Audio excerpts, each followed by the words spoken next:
page turners, welcome back to the channel. I'm Matthew, the man with a hat who reads, and it's book haul time. Book hauls, as I've said before, are my favorite videos to watch on BookTube because I love seeing what everybody else is excited about what they recently got. And they're my favorite videos to make because I love showing off what I've recently acquired. This is my book haul for September and October 2022. And it's not as big as some of the other book hauls have been this year. So that's good, bad, I guess, both. So anyways, this is all I got in September and October. Most of these I bought myself, but there are a few gift ones in here. And first we start with a non-book item. My girlfriend got me this for Halloween, and it's bookish themed, and I had to do it because, yeah. And if you don't get it, sing it, and it'll make sense. But it's great. I love it. She's still the best. I love it so much. I already wore it once already, and I had to showcase it. I actually did wear it in my October of Horror wrap-up video, but I didn't realize until I got done filming that you literally can't see any of it.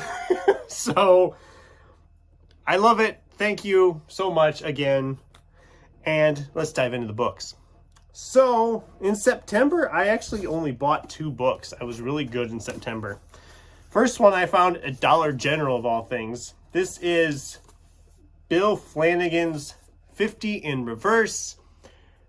It sounds like this guy all of a sudden thinks he's a 65-year-old man from the year 2020, and he woke up in his childhood bedroom 50 years earlier. That sounds fun to me. I love the cover design. I think that's fun. It's not very long, and it was Dollar General, so it was like $3 for a hardcover book. I love that when you figure, okay, I paid $3 for this, but then you look at the list price and it's like $24. I'm like, you know what? For that, I'm gonna try it. It sounded interesting. I know nothing else prior to that, so we'll give it a shot. Then I found this book, and I don't know when I'll read it. This will probably be one I just kind of skim through every once in a while, but this is The Shawshank Redemption, The Shooting Script. Screenplay and notes by Frank Darabont, introduction by Stephen King.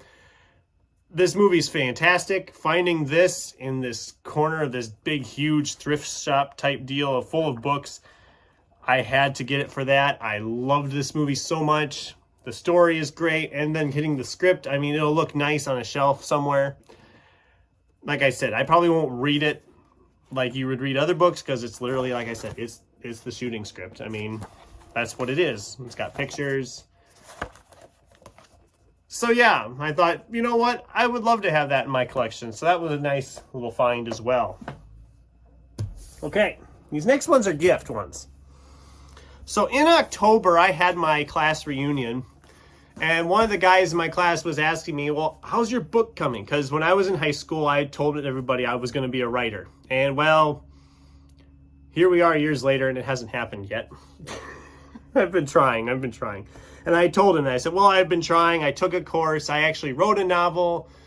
But then when it got done and I was going over it, I didn't like chunks of it. So I said, I'm working on trying to brainstorm how to fix it without pitching everything and starting over. Because I like about half of it, but the other half I don't.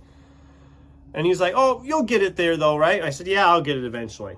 Well, then a week later, I'm at work and he comes in and he starts pulling books out of his backpack. And he's like, these will help you get through your block and all this on your writing. So we have Trivium, the classic liberal arts of grammar, logic, and rhetoric.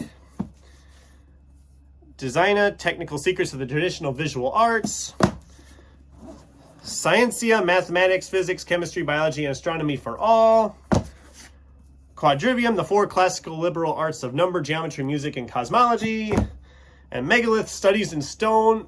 He said, this will help you with brainstorming, world building, all this and that. So he hands me these 5 ginormous hardcovers. And there was another book with it, but I misplaced it as of this video. So, but, oh my God. I'm like, you did not need to do that. Oh yeah, it's fine, or whatever. I'm like, well, you're awesome. So yes, thank you to you, because that was way more generous than I expected. And that I haven't done a lot of reading on them. I have flipped a little bit through trivium a little bit. It kind of breaks down the English language as a whole. It breaks down all the individual letters. It breaks down logic and reason and stuff. I've only kind of skimmed through them. These will probably be books I'm not going to just like read cover to cover. I'll skim through them different times at night a little bit. I just was shocked when he started pulling these out. And thank you to you, good sir. All right, and at the very end of October, I went and made a half-price books run. Always loved doing that. And I came home with, let's see, 1, 2, 3, 4, 5, 6, 7, 8 more books from there. So let's just dive right in. I found the last of the Dick Francis paperbacks I didn't have. This is Even Money, written with his son, one of the last ones he wrote before he died. I think there was, like I said, 40, 50 of these, and I have them all now, including another one I found in the same spot, his autobiography, The Sport of Queens. Because a lot of his were about horse racing, and he actually started in horse racing, so it's very much, he's expert on the field. And this one was like $2, and this one was, I think, $4 or something. So, I mean, they were not bad price at all. I'm going to try to get this one in maybe yet this month. I don't know. It's not very long. It doesn't even have a page. It does not have, well, there's the page count in the very corner up there. It's like 250 pages, it looks like. So it'll probably be pretty quick moving. I don't know. I'm on a roll in my November reading so far. So hopefully I can get a bunch of extra ones in and make up some ground. Then we have Mark Greeny's The Gray Man, the first Gray Man novel. I haven't read any of these. The movie looked good, but I kind of wanted to read the book first. And it's a action thriller, so if it moves like they usually do for me, I'll probably fly through this pretty quick. Don't know when I'm going to get to it, but I'd like to get to it sooner rather than later. Who am I kidding? It probably won't happen until like January. A lot of these aren't going to happen until next year. I'm going to just call that right now, because there's just... the year is running out, as we all know. So then we have Larry Correa's, I think that's right. If I'm mispronouncing the name, I apologize. But this is Monster Hunter International. This is the first book in that series. It's kind of an urban fantasy, monster hunting type deal. I didn't look at it that close. I didn't realize it was over 700 pages. So that's long. And for a used book, it looks brand freaking new. So I'm going to be diving into this one at some point. It'll end up in the big stack of fantasy books I have to read next year. So I've wanted to try Larry Correa's stuff for a while. And having found that one at half price, I was going to give it a shot. Okay, a couple months ago, I had bought The Book of Kali by M.R. Carey. I haven't read it yet, but I found the second one, The Trials of Kali. This was in the clearance corner for like $3, and I thought, you know what? These normally run $17 a piece. Even if I haven't read the first one yet, I can't turn down a $3 pristine copy of the second one. I mean, it's pristine. There's not a crease or mark on it. It looks brand new. And like I said, if I don't like the first one, I can just throw them both in my bag, or I can try the second one. I think I'll like it. I haven't really had anything from M.R. Carey that I haven't liked. I loved Girl with All the Gifts and Boy on the Bridge. Someone Like Me I thought was really good. Fellside was okay. It was probably the only one I didn't care for from him. So I'm pretty sure I will like that series fine. But I only have one more of those to get now, so that's kind of cool.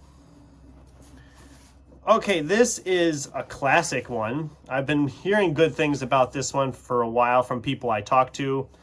I heard the show they did recently was really good.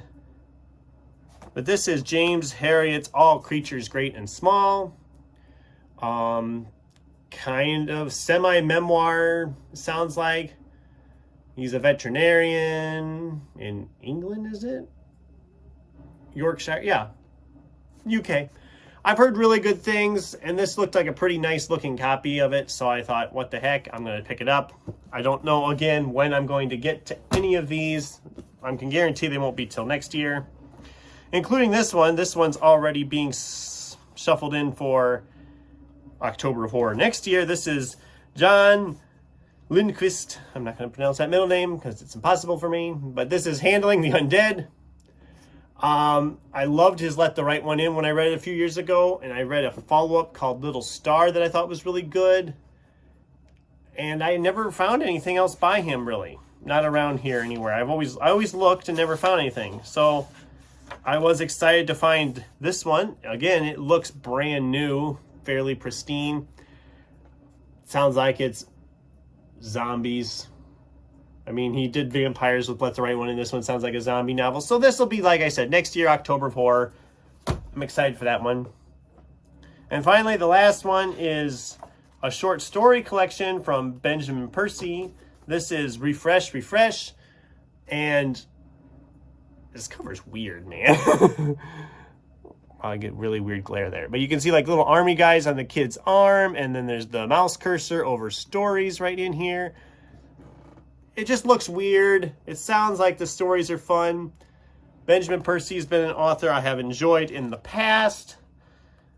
Seems like his earlier stuff I enjoyed more than his later stuff. And what the actual heck is that? Okay, so I'm guessing this was autographed. Or somebody was doodling.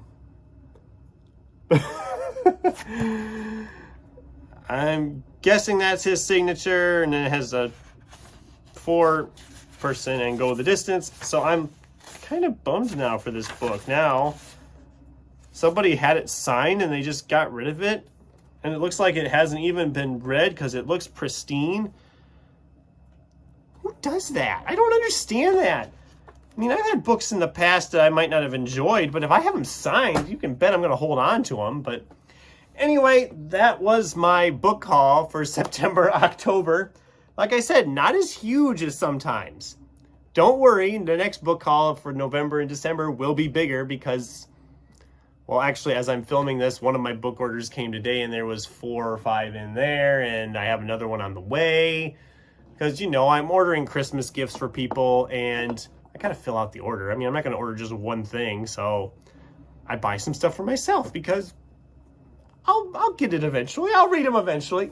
This is a good problem to have. But anyway, I hope you enjoyed this book haul. What have you recently purchased for your collections in September and October? Let me know in the comments down below, and whether any of these sound like books you would enjoy and all that good stuff. Love to get in discussion with you down below. Thanks for watching, and until next time, keep turning pages.